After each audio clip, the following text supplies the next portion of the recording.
everybody. Welcome. This is No Bullshit Gaming Podcast 2.5 Gamers session number session number 12. We're discussing latest news, fun stuff, and dropping some knowledge. And don't forget, this is 4 a.m. conference discussion vibe, so let's not take it too seriously. Let's dive in and let's enjoy it together. So welcome, guys. Felix and Jakub. How was your week? I think I got COVID again. Outstanding move. Surprise. Well, that's what you get for attending EDM music festival, right? There Yeah, exactly. Yeah, and sharing glasses and stuff. So, yeah. You get what you deserve.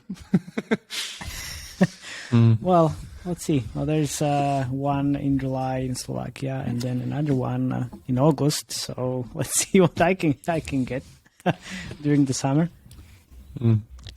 Yeah, I have hit the end of the content treadmill on Lost Ark currently. Pretty much not much content left. So all you always talk about, do you have a life? Of course. You always speak about Lost Ark. He lives in the metaverse. What? You know, game designers like to play. If you didn't know. Sure, but okay. Do you have any other news besides the Lost Ark? Of course. There's spring coming here, and going for walks out. Oh my God! Oh man. Okay. Well, it feels like ages since you last talked with Steven, and it was like last week. And great to be talking to you guys. So today we're going to talk about Metacore and Meta as well. Metaverses. Lots of metaverse. Also about like how U.S. government thinks the crypto-heist Axie Infinity was pulled by North Korea. Interesting. And Niantic with a new AR game. We talk about Sonic the Hedgehog and CD Projekt Red sales. And we have our main topic at the end, which is an industry conference guide. So, let's start. Oh, Matej, you need to start with the first story. You're the one that's been championing this for ages. Well, I had a lot of comments as soon as they started doing these TV commercials with Katie Bates. So Metacore, the Finnish company, spent around 20 million on TV commercials with Hollywood stars, and they rotated the TV ad during the prime time on Fox and ABC. So pretty large TV stations, right? So large advertising investments increased Metacore's net sales to almost 60 million. But they produced kind of like, 65 million loss already this year. Yeah, something like that. Which is interesting. But they expect the revenue of 150 to 180 million. Yeah, that's next what year. I wanted to say. So they're aiming for getting this money back in 1.5 years or 2 years. So in the world of UA, you have always a problem. If you have small budget, you don't know where to spend it efficiently. Or if you have very high budget, you don't know where to spend it because you're spending already on every channel that is out there. So it's interesting that they're saying this in a headline. This is a mathematical system where money is put in, and this is known how to get it back. You get some money back after you spend it back. So it's who would say that, right? I think this TV spot ad is not necessarily I can see how it could have been a great idea on paper. I can see some people sitting in a boardroom on the marketing team and being like, how do we reach our golden cohort, which is women aged 45 to 60, which is their kind of golden goose laying cohort. And, someone might be like, oh, TV ads. And then how do we stand out? Oh, we have just how much did they borrowed from Supercell? They lent about 150. Yeah, 150. And then they're like, oh, we should easily spend 2% of that on a TV ad. Why not? That's how you reach these people. And then on paper, it sounds amazing. But, reality is not on paper. And when it's probably hit the airways, I'm sure this TV ad, since they're not doing another one, pretty much says that it was abysmal. Well, they claim the TV commercials performed a little bit worse than they hoped. Ooh, surprise, surprise. But Felix, you are on fire. I love it. I love that. Well, look, so if you spend already on all the channels out there, then the TV is, a really nice addition to everything. It adds up to all the branding bullshit that a lot of marketing team is speaking about because, 150 million, like you said, we can spend it on TV. Well, okay, which is quite questionable because if you spend 20 million on TV with underperforming results or subpar results, then you could spend that 20 million on other ad networks with maybe a little bit worse ROI, but at least you could evaluate properly a bit more. You measure this the same way pretty much as old school TV ads, and the way you measured old school TV ads is you look at the attribution data, like if it spikes during the time the commercial airs. I would love to take a look. They're probably using AppsFlyer or Adjust or something like that. I would love to take a look at it and see what actually happened when they aired this, like on the two TV stations, if there was even a bump or if it was just I'm sure that line. there was a bump. I'm sure that there was a bump. Yeah, the main question is, of course, that you're spending already on UA channels. It's not the question of do we do either TV ads or UA. We do both. But the real question is if these 20 million TV ads, that's just the cost of the production, not the actual cost of the advertising time, is still more worth it than actual throwing UA into other channels. That's the main question in my book. Well, in my opinion, you always hear what I'm about to say about this branding bullshit activities. Although I ran several TV ads in the past. Not in the US, in UK, Germany, France, and it was kind of nice, during the global launch, but really afterwards. Most probably I wouldn't do it again. Would rather spend it on different channels than TV. Because you can still reach those players on other channels. Okay, here's a question. Oh, nice. All right, question. Let's put yourself in this situation. I'm the person in the Metacore board reading room or the marketing person who's pitching this. But instead of saying it's going to be on NBC at prime time, I say we spend 60 million instead of the 20 million, but we put it during Super Bowl. What do you guys think? Does that change anything? Yeah, well, look, even though Super Bowl is like a holiday for all the marketing people, I'm not sure if that target audience is there. Yeah, there's a mismatch within the audience, definitely there. That's the thing. I mean, the Clash of Clans or Clash Royale, which one was it? With Clash of Clans, Liam Neeson, yeah. Yeah, so that was definitely like a... competitive males, that's what you want to get. Yeah, exactly. So that made sense. But, merch mentioned during Super Bowl, I'm not sure. I'm not sure. But... I would do it. I would do it anyway. Fuck it. I would do it anyway, just for fun. Now, jokes aside. As soon as this was released, it was also used for HR type of campaigns for Metacore, and I was seeing those ads across LinkedIn all the time. It was just ridiculous. But I have to say, so their ads at the moment, and I've been targeted a lot in the last couple of months. Well, obviously because they need to expand the target audience with that kind of budget. And I see pretty nice amount of comments and shares and reactions under those creatives. So I was really skeptical, but then players comment always about, okay, wow, this is amazing. We are really curious how the story goes. What's next? So they are looking at this as kind of like a series of creatives. Something nice. Similar that Lily's Garden did, which they're already kind of... Exactly, yeah. Don't want to say copying, but taking heavy inspiration. It's the same thing. It's the same thing all over again. They just used celebrity, and it's like very much like more expensive than the Felix card. What can we do? I mean, like Felix, like you said, it looks very good on paper, but in reality, I'm not fully convinced that this is something that works well. When you ran these TV commercials yourself, which genre was it? I think it was casual. It was casual, yeah. It was adventure. How did it convert? Like, how did you track the bumps by just seeing when they aired?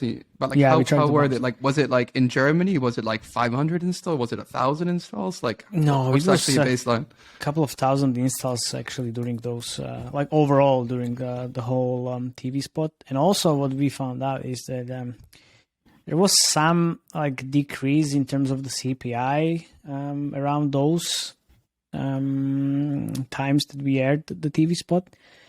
But we never actually were able to prove this is actually because of the TV spot. So Yeah, because then, you don't see Player X ads running in the TV these days. exactly. That's the main point here. Very good point. So that's the thing. So either you do fake ads and try to maximize the lowest CPI possible, or you go TV. Well, I know what I would choose.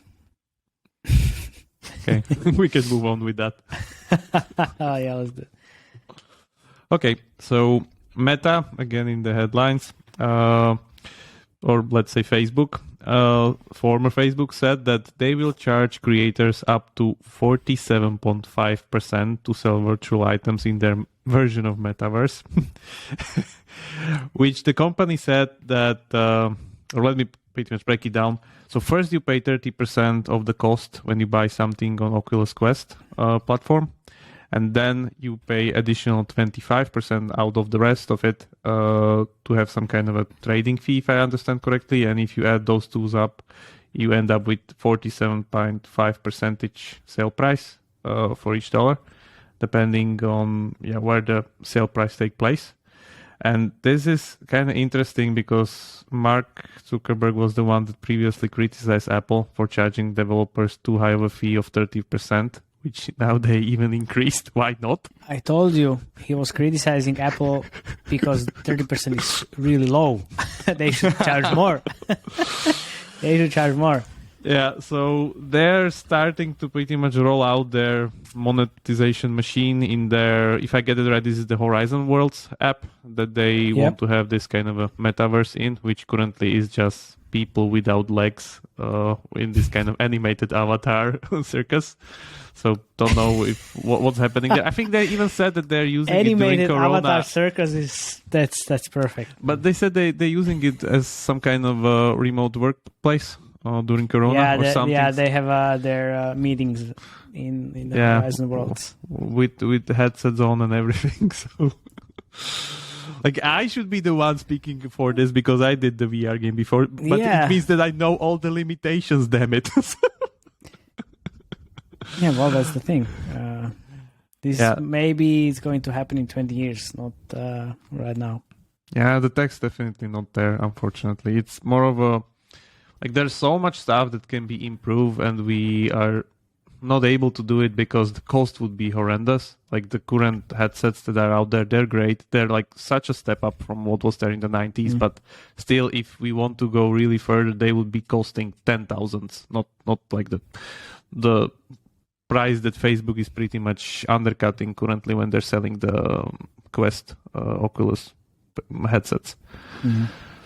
So we'll see. But it's like a steep cost already.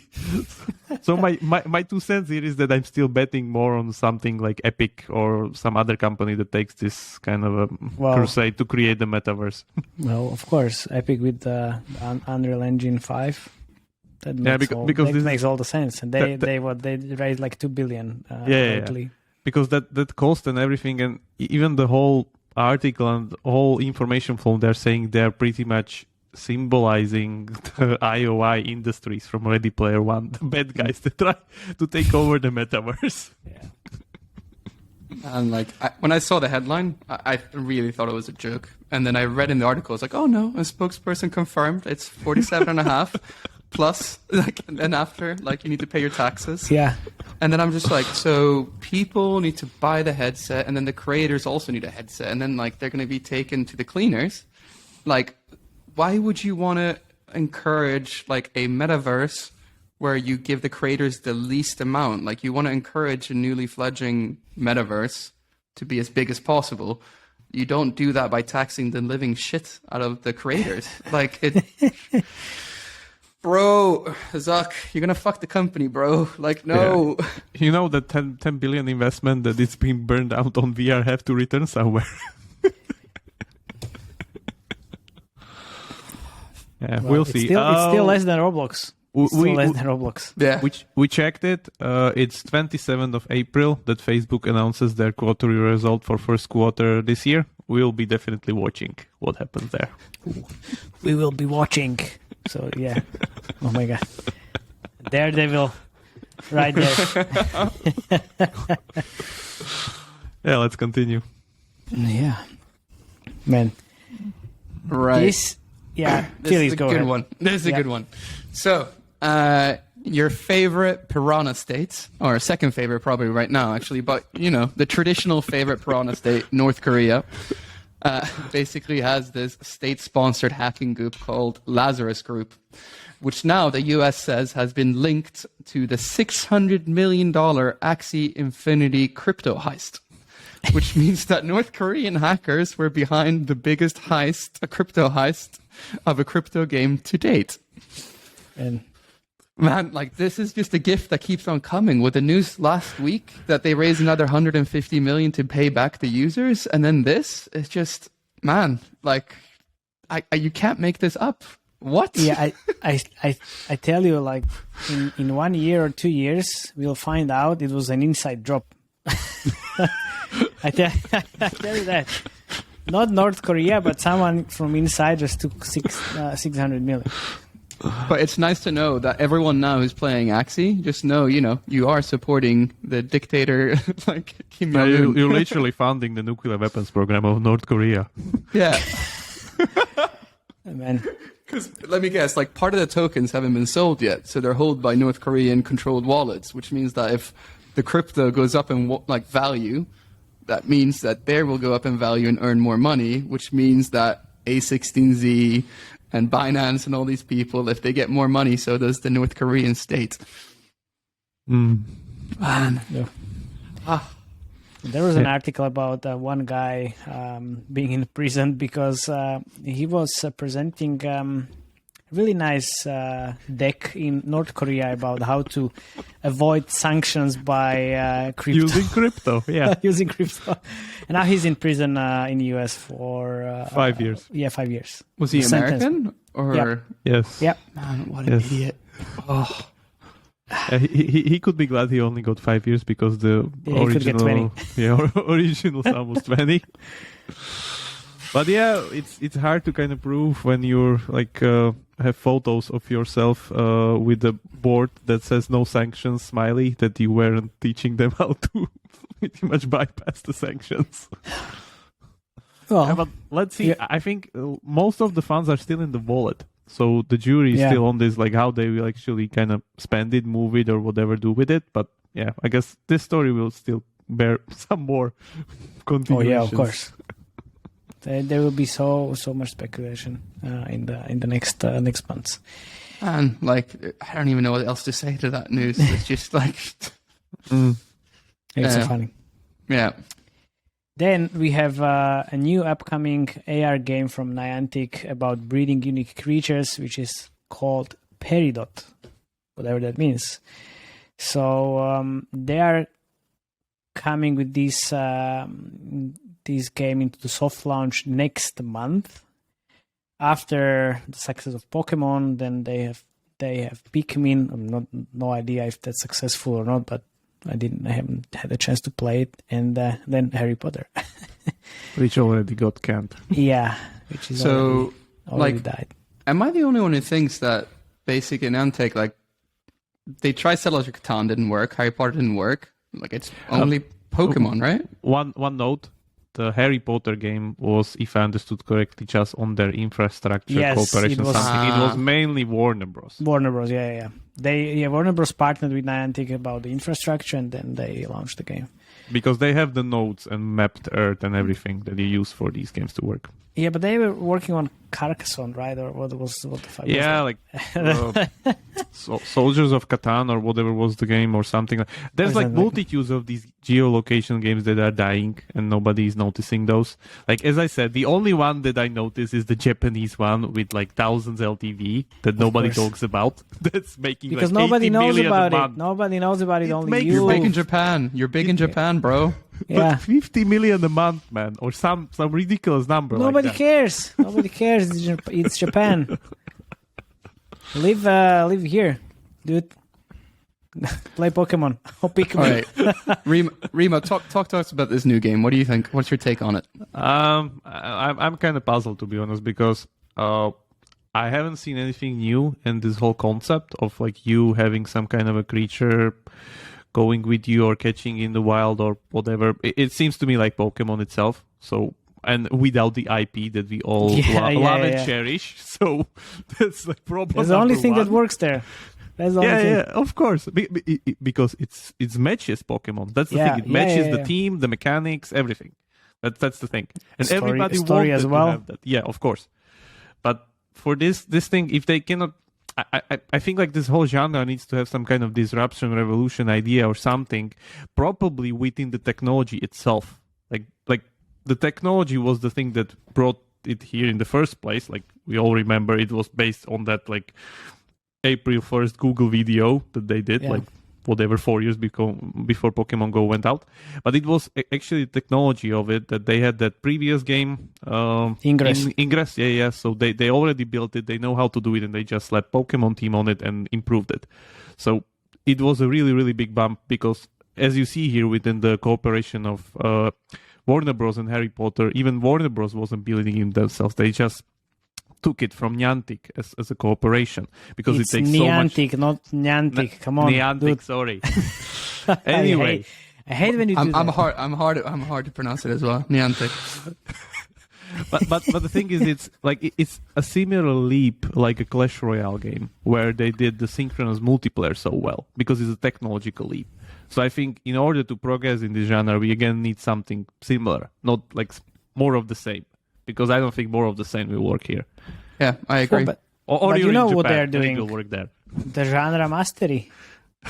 Yeah, the genre mastery is great, but if your genre mastery and your whole genre is pretty much one game, where's the genre mastery? Yeah. They're one-hit wonders so far. They haven't proved that they can make a second game as like good as their first one because they had Pokemon. Like even if you slap Digimon on it, it's nowhere near as big IP as Pokemon. Yeah. The thing is how they can innovate is they need to find a different game IP and different mechanics rather than just collecting creatures and breeding them. Yeah. Any ideas what IP Harry would Potter work is really not good? that. No. Any ideas what would work really well here? Blockchain. Yeah, slap Web3 and then build a geolocation game on blockchain. That's a lot of damage. Yeah. Wow. Nice. I don't know, like we need some kind of new technology. Yeah, definitely. Like I'm guessing in order to make blockchain this kind of is new technology. Of course, it's going great. It is. Let's not go there. Let's not go there because you're the crypto skeptic. But overall, like my take here is that I don't think so. This will be bigger than Pokemon Go. Definitely, no chance. I don't think so. It will be even 1/10 of the size. Yeah. That's my current feeling that I have for this. Maybe it's not like never going to leave the soft launch. Yeah, that's also possible. Like Catan, it's gonna get killed very soon. It's gonna get Cataned. Oh, nice. Very nice. Okay, I love it. Yeah, but like cheering for the thing here that like hopefully Niantic can do something with it. But the thing is just that it's super hard. It's super hard if you try more of the same. Like bottom line is like, why would I play this new game when I can play with my favorite Bulbasaur and like and grow into a Venusaur? Like I'm not gonna go into a new universe. Like this universe was with me since childhood. Like and the Pokemon Go game is still going super strong. Don't get me wrong. So, It's a great game. Great game, and they make a shit ton of money. yeah, exactly. What's another amazing game? An IP? Another of your childhood IP is getting murdered. Okay, so there's the Sonic the Hedgehog cooperation with Roblox, specifically through a company called GameFam that specializes only in making Roblox games on the Roblox platform.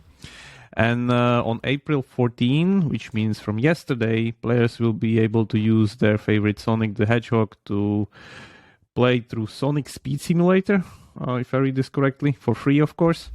And then there's some kind of merchandising with the possibility to acquire Sonic-themed items for your avatar on Roblox and all the usual cooperation nonsense. Yeah, kudos to Play Ventures. They invested in GameFam. Pretty fast. Pretty fast, a long time ago. Nice. And, well... Yeah, I think the company is pretty much the product of consolidation of the whole Roblox platform in a way that, these days it's not anymore like kids making viral hits or whatever. It's pretty much specialized companies that are... I think they said that they have like 50 or 100-man team already. Yeah. Yeah, so... It's a completely different game than before. But they are doing this for a long time already. I remember last year, I think, or a year before even, there was some kind of interview with the GameFam founder and CEO. Mm-hmm. Yeah. Nice. Well, it's interesting, but it suits well. Again, Sonic is a good IP for the match of the Roblox player base. So, like from that point on, it seems excellent. Is it? That's the question. I wanted to ask that as well. Yeah. I have never played a Sonic mobile game, but this is the and thing. I just had to research it that it actually exists. You want to create new audience in your IP, and you want to have kids. Where do you find them? In Roblox. Or in I'm Fortnite. Not talking about, or in Fortnite. Or in Fortnite. I'm not talking about, people like us who grew up with the IPs that some of us did, some of us never heard of it. But actually because these games, like the Japanese ones, they never change. They are still the same. And Sonic is pretty massive these days when they have the second movie this year. So why not widen the audience, Mm-hmm. Okay. Makes sense. So what do we have there left? Banging on CD Projekt Red. I'll let you take that one as well, Remo. This is your favorite. Okay. So CD Projekt Red, everyone's favorite developer of Cyberpunk. Everyone's favorite. Especially after that game. Anyway, they released their annual sales numbers, which seems they generated 207 million in revenue. That's of course a decrease 63% year over year for the previous year, but that's to be expected because this company is mostly premium based, which means that the year that they release their game they make big and then they make less, which is normal cycle within the premium companies. By comparison, the premium financials for the year where they actually released Cyberpunk, it was 562 million. Regarding the performance of Cyberpunk, they said that they already sold 18 million copies to date, which is massively big, even though it seems from a distance the game was a flop at the time of release. I may add that they already released a really, really, really heavy patch, 1.5, which pretty much overhauled the whole, like everything that you still haven't played that one, right? Not yet. I'm waiting for actual content to be released, not just fixes, because this is actual just the content. fixes. The game is full. The game is ready. What the fuck are you waiting for? But they will be adding more content into it. Witcher 3 was best when you had the 2 expansions in it. Witcher 3. Mate, this is the flop, man. Every person I've spoken to who's actually played the game, I'm not one of them. They say, don't buy it. It's buggy as shit. Why? I Not played anymore. the game in what, Not like anymore. As soon as it was launched, and I never encountered a bug. Fuck you guys! Like what? Not the fuck? everyone has like €100,000 like computer to play everything on. Yeah, most of the bugs are consoles, of course. That's why they were taken down of the PlayStation Store in the first place. I really enjoyed the game. I'm not sure like what you were talking about. But you're a casual PC player. You're a casual gamer, really? Yeah, really. Because the game in that stage could be played without spending 1 point in the whole fucking skill tree, man. Oh, whoa, Mr. 1 point in the skill tree. It was easy. I'm confused. Do I play the game or not? Sure, Not play yet. it. Wait for the expansion. Yeah, so the game was launched. When was the game launched? 2 years ago? 1 year ago? I think it's 2020 December or something like that. That's December 2020. So it's April 2022. You have the game for 1.5 years. You never played it. How long you are going to wait? Another half a year, and then what? Then play. Yeah, of course. Perfect. Why not? It will wait for your single player content, man. Yeah, of course. But you know what you can do? Play it when it's launched, and then replay when you have the new content, because you already for sure I already forgot about everything that happened in the game. That's why you're casual. Matej, how does it compare to like a GTA 5? It's if you're honest. It's crap. Okay. Have you played GTA 5? Of course. When? I have no idea. Last year, maybe. Last year, maybe. Yeah. Last thing that I want to add, of course, they announced already Witcher 4, for sure. Yeah, which we will see probably in 2027 or something like that. 28 or 30.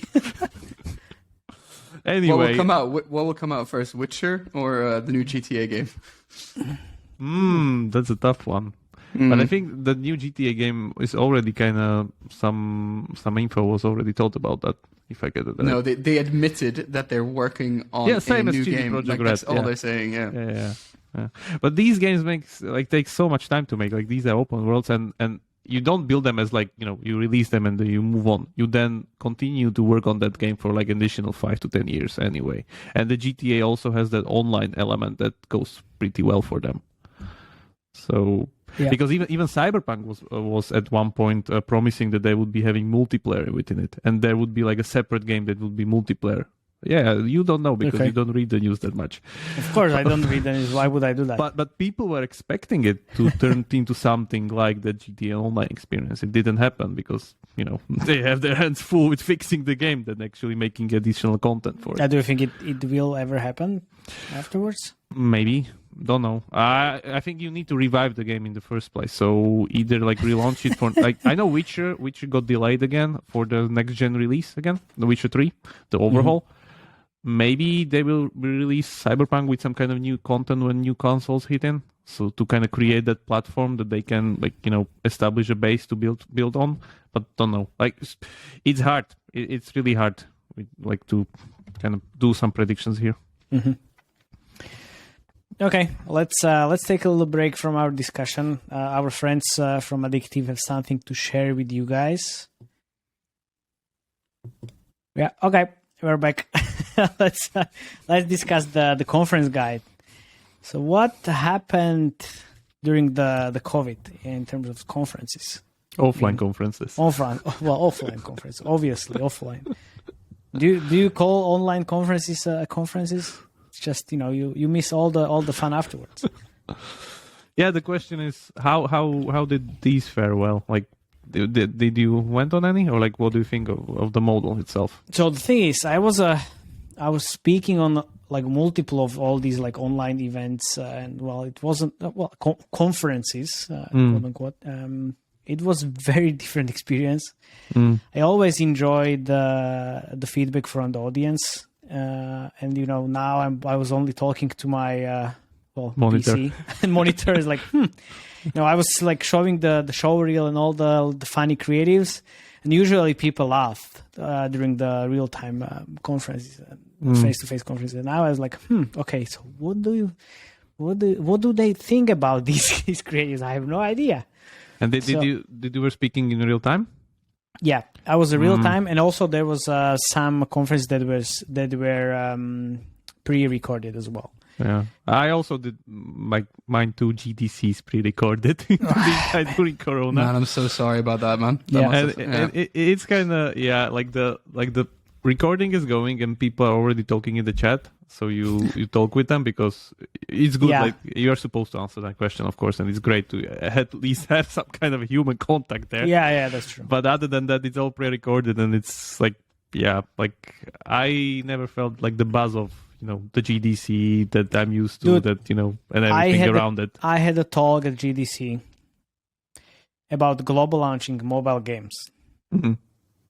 There were like 150 people maybe, and 50% of those gave me like 1-star rating because they were all the indies, AAA console PC developers, and I said, oh well, this is bullshit, this is not relevant to any of what we do. I was like, yeah, fuck.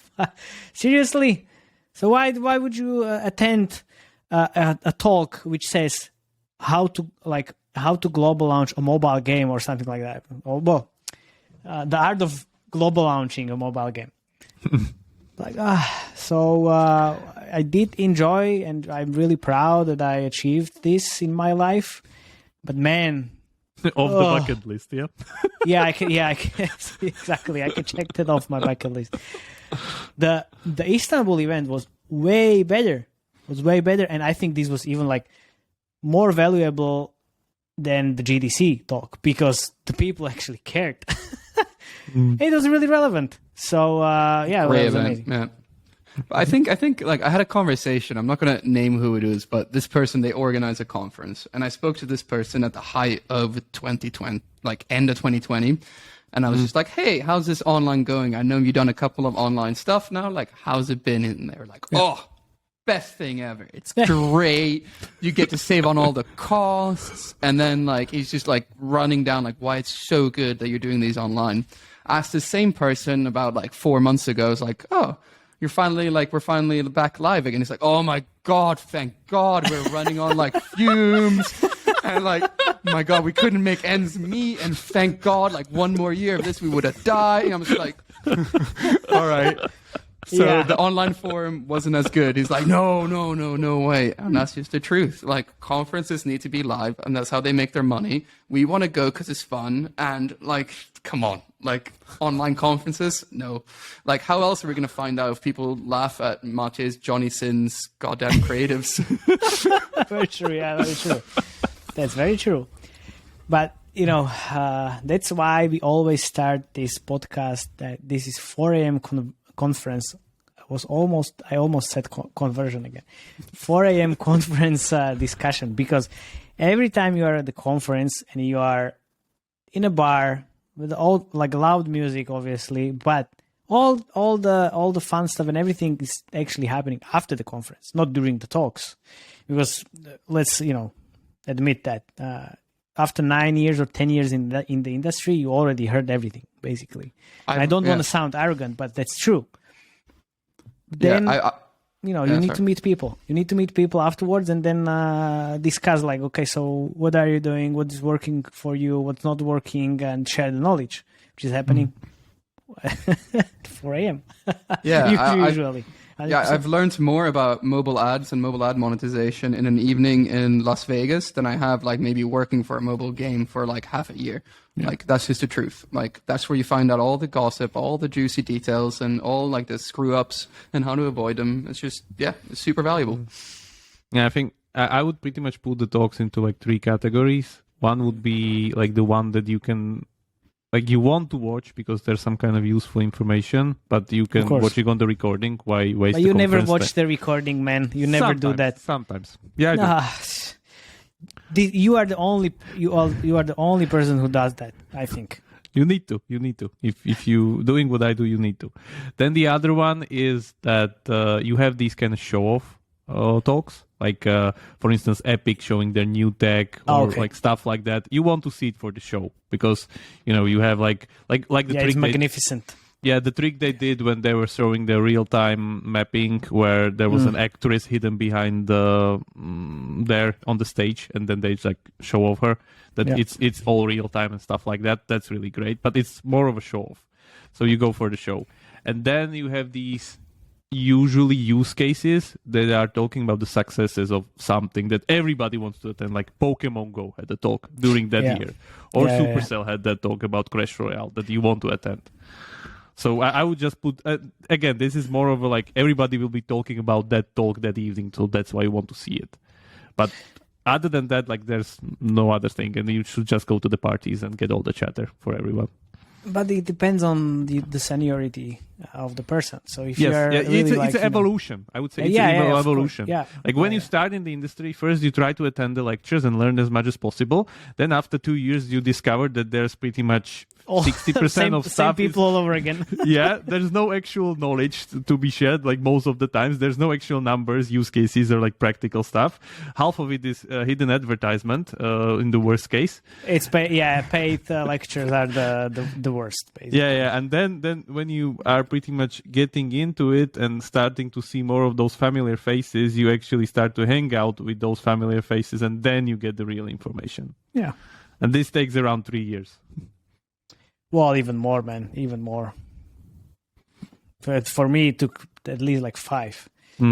And I was actively like presenting already for some years when this actually panned out. Guys, it's how the three of us met. We met at a Nordic game. Very true. Yeah, very true. Very true. But not with Jakub, though, right? I think I met Felix sometime before, but didn't really. No, that's bullshit, because like the Nordic game I was there, I'd only been working in the industry for like a couple of months or something. Well, we met with Felix in Nordic game, but I'm not sure two of you guys where you actually met. We met somewhere different, like either Krakow or some other like local. Oh yeah, here. maybe it was Digital Dragons. Yeah, or in Berlin somewhere. Or in Trezor. no, definitely not there. Oh, for you, no, for sure. That's not true. Yeah. Anyway, but it's quite interesting also with the conferences, having been like in the start of my career on like the vendor side. It's like the only place you can actually meet people to actually sell something to. Yep. Because, right now, like doing Admon, I get maybe 10 to 15 incoming emails every week, and I'm not going to answer any of them. Like, that's the truth. Like, honestly, like when I get an email saying like, oh yeah, special discount 100K for putting in my SDK in your game, I'm like, no, I'm not trusting that. And it's the only way really you can speak to someone and actually get anything done. And yeah. Yeah, that's true. Well, I just received one interesting message on LinkedIn. Yeah. That was so funny. Hey, Matej, I love what you're doing at Lančarič.me. I can help you acquire some mobile paying users. Oh, thank you very much, man. Well, I wasn't making fun of this guy, but it was really like, okay. I didn't know you're a mobile app as well, Matej. Damn. Yeah, me neither. That's the problem. Isn't this the only thing left for these guys to kind of just mass bombard LinkedIn and just wait for someone to reply? You still have the online conferences, and it's very true that during the online conferences, like you can't approach so many people like you do during the real conferences from the vendor side. I mean, well, yeah. All right. Well, the Deconstruct of Fun conference in Istanbul was amazing. It was after first conference face to face for me after 2 years. Oh, I enjoyed that so much. So I definitely want to get back. Could I ask both of you actually to list like the top 3 conferences you think in terms of content where it's good if you work in gaming to actually attend if you want to work in mobile gaming? Maybe one for game design and one for UA. Well, for UA, it's MAU 100%. It's mobile apps unlocked in Las Vegas, and I was there 4 times, 3-time speaker, obviously. There you go. I really enjoyed that. But it's actually really like mobile marketing, UA, retention, CRM, everything. That's the conference where you want to be.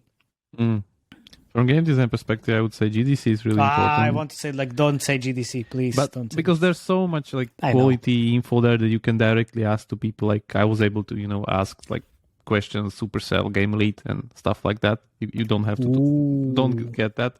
So that's one of the things. And then of course like anything Finland based in Helsinki, Supercell even have their own conference that they used to have. The what was it, Mobile One or something one. Forgot the name of it, but they had there where they had like their talks, which are super kind of technical. So, and you get to hang out. So any kind of, what is it, like Pocket Gamer or whatever kind of happens in Helsinki. That's good. Pocket Gamer was good when it was face-to-face. Online... Yeah, it needs to be face-to-face. No, sorry guys, but the content was so shitty. No. It needs to be face-to-face because you get to hang out with these guys. Not that you look at the lectures. They don't even have the lectures there. Supercell, I don't think so. No. They just go to GDC if they need to. Yeah. Also, during the GDC, the Nordeus breakfast every year that they organized, that was amazing. I met also Timur from Supercell there and other guys from the industry there. So it was really interesting thing that was going on for every year, every year. But that's those side events during the GDC. That's where the actual knowledge is. Magic happens. Yeah. I'd say from an admon perspective, probably Games Forum. Like it's like a conference specifically for everything related to ad monetization. Nice, Super good, but it's very specific. Like it's of course. Yeah. Like Rima wouldn't have a good time going there at all. By the way, is there a nice expo at least? Yeah. By the way, expo, no expo. Doesn't matter. Okay. Doesn't matter. A couple of stalls, yeah. Oh, okay. For me, I usually enjoy talking and having presentations, not on the marketing conferences or UA related conferences, but conferences like Digital Dragons, GDC not that much, but Pocket Gamer maybe. So there are like more producers, game designers, and not like UA people. More developers. More developers, because UA people are like, that's bullshit. I already know everything he has to say. But when you talk, sounds actually, familiar. Well, I know what I'm talking about. But actually, if you talk to the producers, game designers, they say like, okay, this is really interesting. Okay, so our UA team doesn't know that, but if you talk to the UA team, they will say, we know everything. So it's always better to talk to the different departments. That's actually at least like my experience, and I really enjoyed way more the conference is oriented for the other departments. All right, so we all have said which conference we like the most, but if you like something, you also have to hate something. So which conference do you hate the most? Come on. No, what was the worst? Worst? It's easy, guys. Come on. I hate Gamescom. Every year I go. Okay. Oh, that's man, true. like, Okay. It's exhausting. So nice. But not Gamescom, but the DevCom. That was like DevCom. That was terrible. Because usually, like back in days when there was a Gamescom, it was GDC in Cologne. But then they canceled it in Europe, which was really unfortunate. But what can we do? Then there was like nothing happening alongside Gamescom, and they brought the DevCom, which is total bullshit. But okay, Gamescom. What do you mean? I mean, it's Cologne, which is almost like a dead city. But what can you do? But it's a consumer conference, man. Yeah, exactly. It's a very different type of. You go there for the fun, like the actual fun. No. You know what he does always? Like he always walks around and tries to find anime characters and these like bullshit statues with huge tits and whatever else. Like, man, that was so amazing when we were just walking around the Gamescom. I had so much fun. They have so much good merchandising there, man. I'm gonna go this year, but like what I think I'm gonna do is just not like try to go to the venue. No, the venue. What would you do the whole day, man? There's nothing to do in Cologne. Yeah, the venue is great. Good point. I didn't think that through. Yeah, Blizzard, I think they have their official shop set up there always with like new stuff and merch and stuff like that. But anyway, like you meet people and you don't just talk about that much industry stuff there. Definitely. Like you don't want to do that in Gamescom. Gamescom is more about like different things usually. Well, but on the other hand, everybody is in town because, well, you have GDC in San Francisco, then you have Gamescom in Cologne, so everybody travels there, so you can actually meet a lot of good old faces. Yeah. Second day, like after party at the Marriott Hotel Bar, like that's where you meet every C-level at every European gaming company from here to North America. Yeah, that's what I was to say. The Marriott after 2 a.m. always packed. The net worth in that room is They astonishing. Like it's astonishing net worth in that room. Oh yeah, very true. All right, so I can't get you guys on the record saying one conference you guys don't like. Come on. No, well, I really didn't like the PGC conference, the online ones.